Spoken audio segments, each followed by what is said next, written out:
प्रिय विद्यार्थियों, हम लोग त्रिविमीय ज्यामिति में अभ्यास कर रहे थे विविध। अब इसमें क्वेश्चन हम 7 तक बता चुके हैं। अब आइए 7 के आगे देखते हैं। Question number 8। क्वेश्चन नंबर 8 है,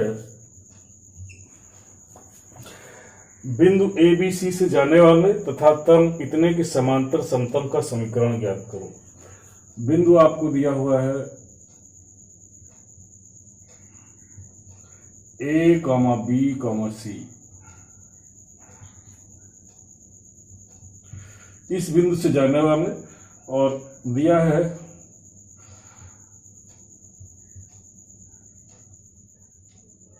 समतल का समीकरण। क्या दिया है? Vector R dot I plus J plus के बराबर 2। इसके समांतर और इससे होकर जाने वाले समतल का समीकरण। एक सूत्र आपको बता दें। सूत्र होता है किसी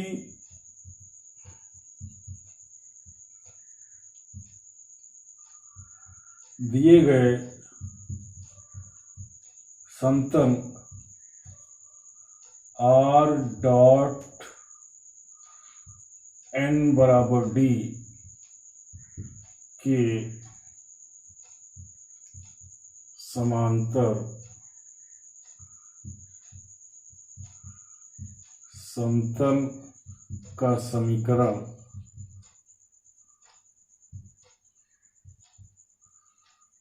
आर डॉट एन बराबर लैम्डा ये होगा।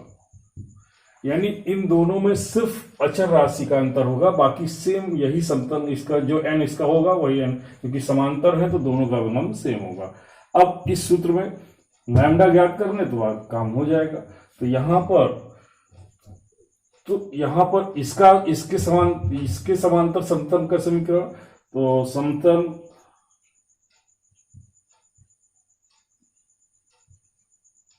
एक के समांतर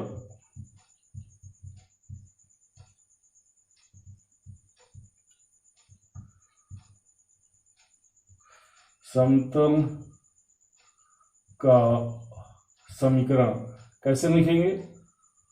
देखिए, ये R dot I plus J plus के बराबर लैम्डा, तो ये हो जाएगा R dot I plus J plus के बराबर लैम्डा। और लैम्डा ज्ञात करने के लिए दिया है कि हमारा ये जो समतल है, ये समतल इस बिंदु से होके जाता है। तो समतल 2, चूंकि समतल 2 बिंदु ए कॉमा बी कॉमा सी से होकर जाता है, अतः इसको संतुष्ट करेगा। अब संतुष्ट कैसे कराएंगे? यहां पर आर बराबर ये रख देंगे, ए बी सी इस रूप में, ए आई प्लस बी जे प्लस सी के, ये हो जाएगा ए आई बी जे प्लस सी के dot I plus J plus के बराबर लैम्डा। तो इसका डॉट प्रोडक्ट करेंगे, आई का आई के साथ 1, जे का जे के साथ 1, के का के साथ 1। तो ये आपके पास क्या हो जाएगा? ए प्लस बी प्लस सी बराबर लैम्डा। और लैम्डा का मान समीकरण 2 में रख दीजिए। तो समीकरण 2 में मान रखने पर आपके पास समतल का समीकरण क्या आ जाएगा? समतल का समीकरण होगा vector R dot I plus J plus के बराबर A plus B plus C, ये उत्तर आ जाएगा। इस तरह से ये क्वेश्चन हो जाएगा। आगे नेक्स्ट क्वेश्चन देखते हैं हम लोग। नेक्स्ट क्वेश्चन है आपका इसको चाहो तो ये सदिश रूप में समतल का समीकरण, अगर इसको चाहें तो हम कार्तीय रूप में भी लिख सकते हैं। वेक्टर आर बराबर ये रख दें एक्स आई प्लस वाई जे प्लस जेड के, ये मान ये रखने पर ये इसका कार्तीय रूप आ जाएगा। रख दीजिए एक्स आई प्लस वाई जे प्लस जेड के dot I plus J plus के बराबर ए प्लस बी प्लस सी। तो यहां पर डॉट प्रोडक्ट करेंगे तो आई का आई के साथ, जे का जे के साथ, के के साथ क्या आ जाएगा X plus Y plus Z बराबर A plus B plus C. ये भी आंसर सही है। आप इस रूप में, सदिश रूप में ये होगा इसका आंसर, और कार्तीय रूप में ये आ जाएगा। आइए अब नेक्स्ट क्वेश्चन देखते हैं हम लोग।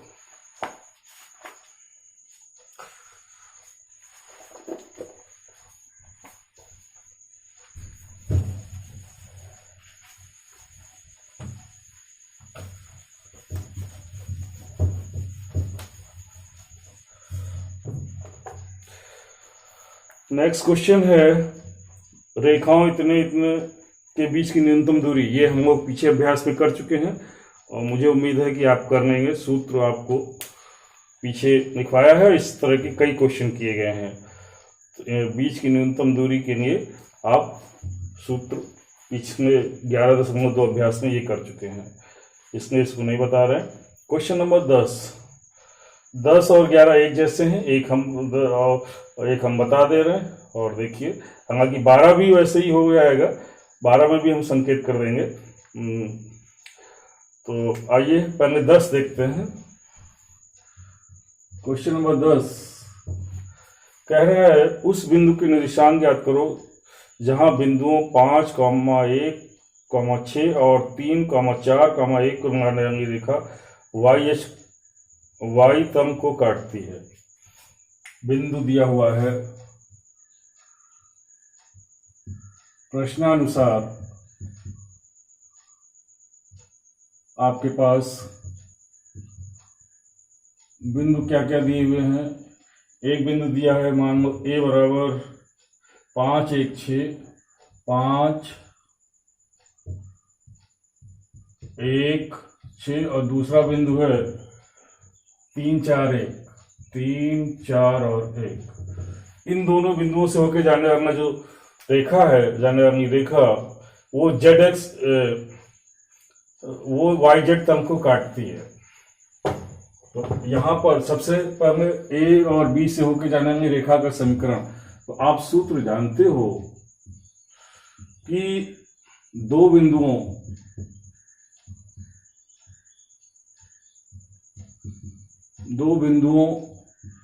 X1 Y1 Z1 व X2 Y2 Z2 से होकर जाने वाले रेखा का समीकरण।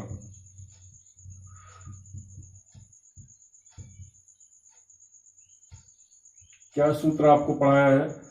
x minus x1 upon x2 minus x1 बराबर y माइनस y1 बटे y2 माइनस y1 बराबर z माइनस z1 बटे z2 माइनस z1। तो इसको x1 कह दो, y1 z1, x2 y2 z2। तब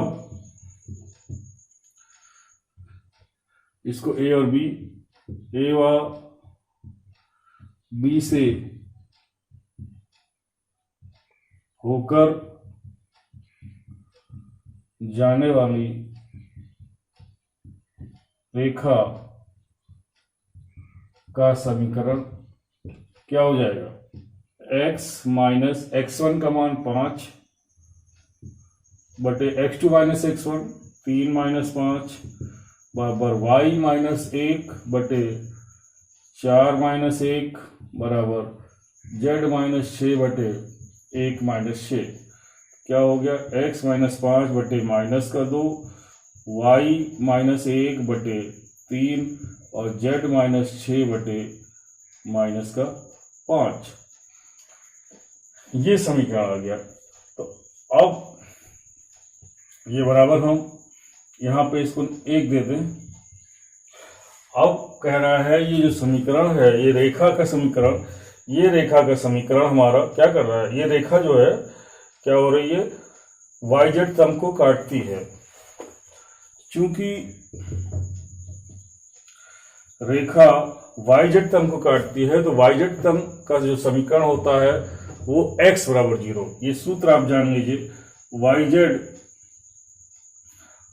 तम का समीकरण yz को काटती है, तो मान लिया कि इसका प्रच्छेद बिंदु, माना रेखा 1 व yz तम का प्रतिच्छेद बिंदु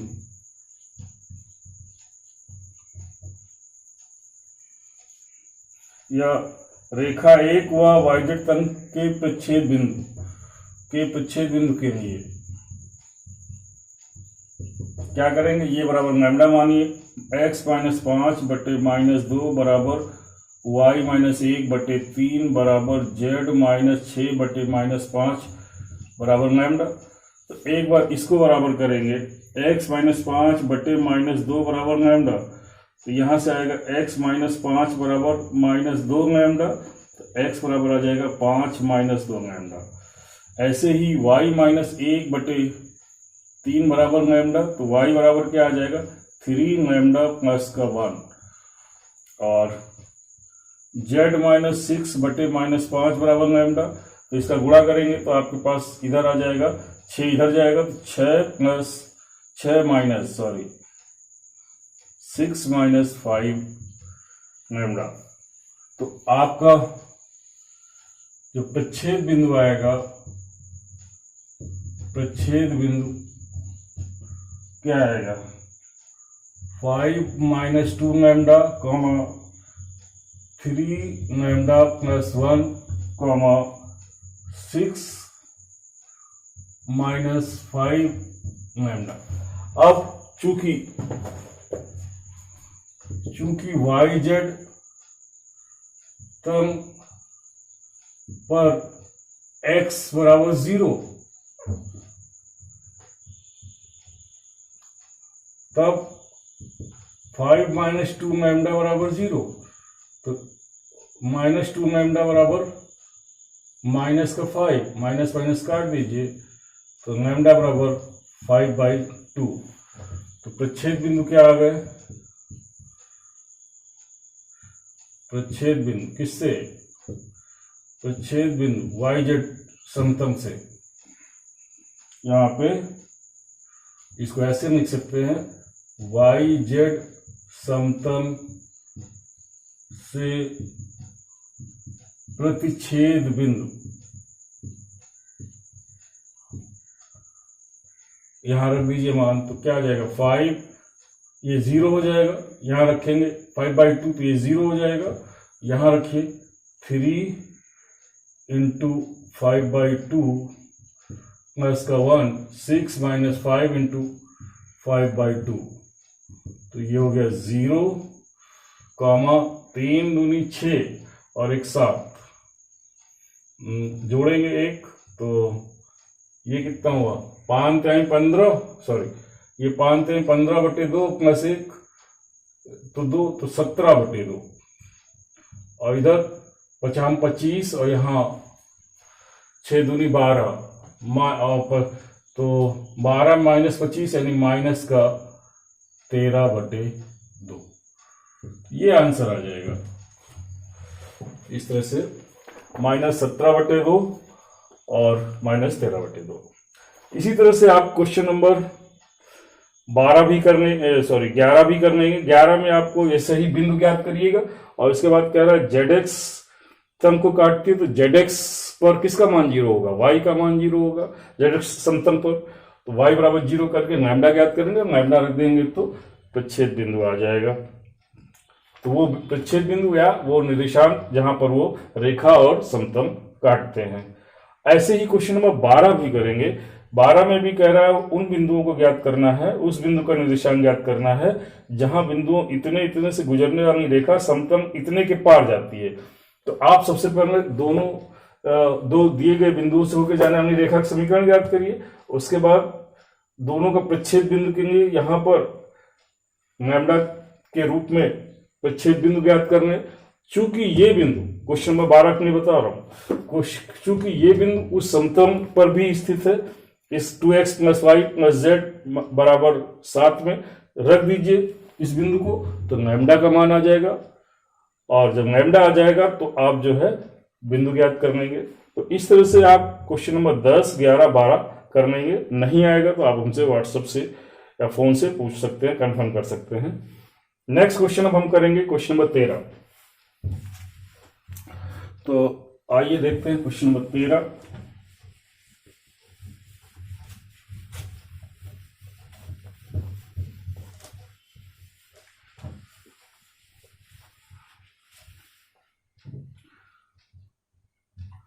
क्वेश्चन नंबर 13 है कि बिंदु दिया हुआ है, एक बिंदु दिया हुआ है, क्या दिया हुआ है, -1, 3 और 2, और कह रहा है कि समतलों इतने इतने में से प्रत्येक पर लंब समतल का समीकरण, और समतलों का समीकरण दिया हुआ है, समतलों का समीकरण पहला दिया है x + 2y + 3z बराबर 5, और दूसरा दिया है 3x + 3y + z बराबर 0। कह रहा है, देखिए क्वेश्चन क्या कह रहा है समझिएगा। इस बिंदु से जाने वाले और समतलों इतने में से प्रत्येक पर लंब समतल का समीकरण। तो यहां पर हमारा समतल इन दोनों पर लंब है और इस बिंदु से जाता है, तो जाहिर सी बात है जो समतल हमारा दोनों पर लंब है तो उस समतल का अवलंब और इन दोनों समतलों का अवलंब जो है परलंब होगा। जब दोनों वो समतल इन दोनों पर लंब है तो उसका अवलंब भी इन दोनों पर लंब होगा, तो उसका अवलंब इन दोनों पर लंब होगा।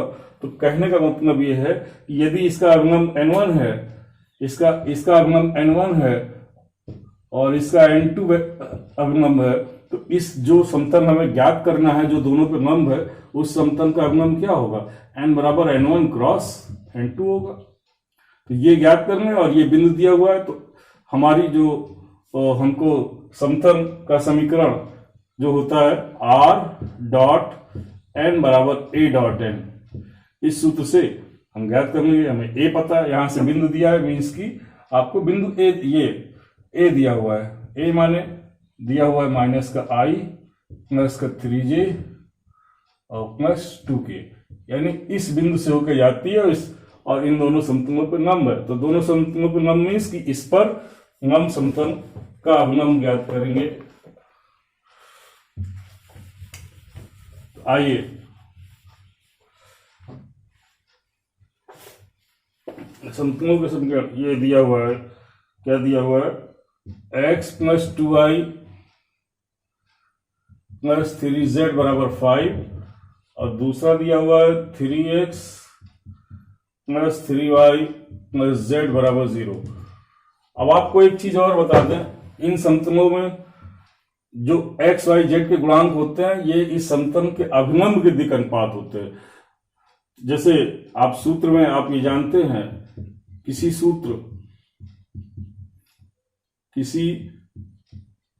समतल के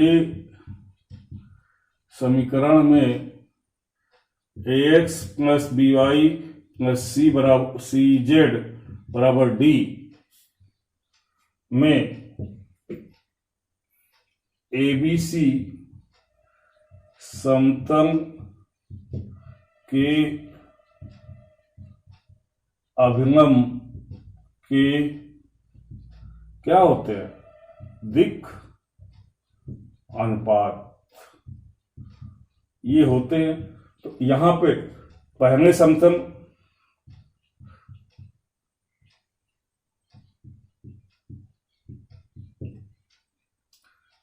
के अभिलंब के दिक् अनुपात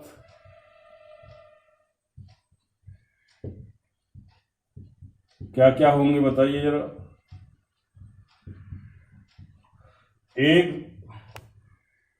एक 2 3, तब अभिलंब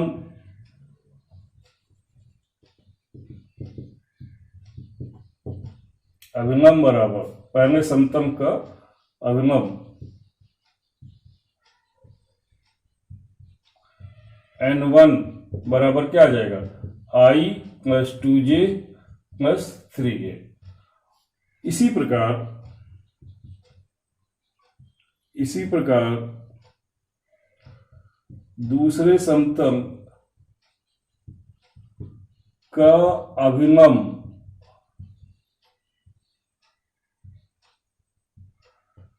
n2 बराबर क्या हो जाएगा, 3i प्लस 3j प्लस के, 3i प्लस 3j प्लस के। और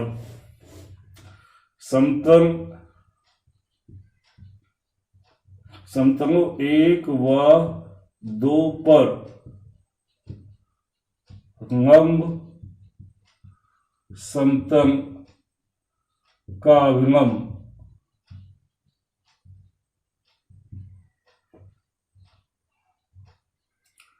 n बराबर n1 क्रॉस n2। क्यों? क्योंकि जो क्रॉस प्रोडक्ट होता है दो सदिशों का, वो उसका जो रिजल्ट होता है यानी जो सदिश प्राप्त होता है n, वो दोनों पर लंब होगा, इसलिए n1 क्रॉस n2। तो आइए यहां वेक्टर n बराबर सारणी के रूप में i j k, और यहां क्या आया है 1 2 3 1 2 3 3 3 1, ऐसे रख लेते हैं। तो वेक्टर n बराबर क्या आ जाएगा, इस स्तंभ को हटाइए और ये पंक्ति हटाइए, 2 माइनस 3 त्रिका 9, 2 माइनस 9i, फिर j माइनस का j लिखेंगे, माइनस का j, स्तंभ हटाएंगे, ये पंक्ति हटाएंगे, 1 माइनस 9, 1 माइनस का 9, और उसके बाद प्लस का k, यहां पर ये स्तंभ हटाएंगे, पंक्ति हटाएंगे, 3 माइनस 6, 3 माइनस का 6, तो ये हो जाएगा माइनस का 7i, यहां माइनस का 8 है, तो ये प्लस का 8i है, 8j, और माइनस का 3k, ये वेक्टर n आ जाएगा। अब समतल का समीकरण सूत्र लगा दीजिए, वेक्टर r डॉट n बराबर a डॉट n, r का मान चाहो तो r बराबर ये रख दीजिए, r बराबर xi plus yj plus z के, r का मान ये रख दीजिए, और यहां पे n का मान minus 7i plus 8j minus 3k बराबर डॉट a का मान माइनस का i प्लस का 3j plus 2k dot minus 7i plus 8j minus 3k। इसका ये करेंगे, डॉट प्रोडक्ट लेंगे तो i का i के साथ माइनस का 7x, j का j के साथ 8y के का के साथ -3z, यहां करिए इन दोनों का डॉट प्रोडक्ट, i का i के साथ प्लस का 7 हो जाएगा, j का j के साथ 8 त्रिक 24, के का के साथ -3 दूनी 6, तो यह जाएगा माइनस का 7x प्लस का 8y माइनस का 3z बराबर 25, या इसको एक तरफ पक्षांतर करिए तो 7x माइनस का 8y और प्लस का 3z, तो ये प्लस हो जाएगा, ये उधर जाएगा तो ये प्लस ये माइनस, तो ये 3z और प्लस का 25 बराबर 0, ये आंसर आ जाएगा। यहां पे लिख दे रहे हैं r बराबर क्या है, xi plus yj plus zk, ये आंसर हो गया। इस तरह से आप इसको कर लेंगे, ठीक है। शेष हम लोग आगे के क्वेश्चन आप करिएगा शेष नेक्स्ट वीडियो में। धन्यवाद।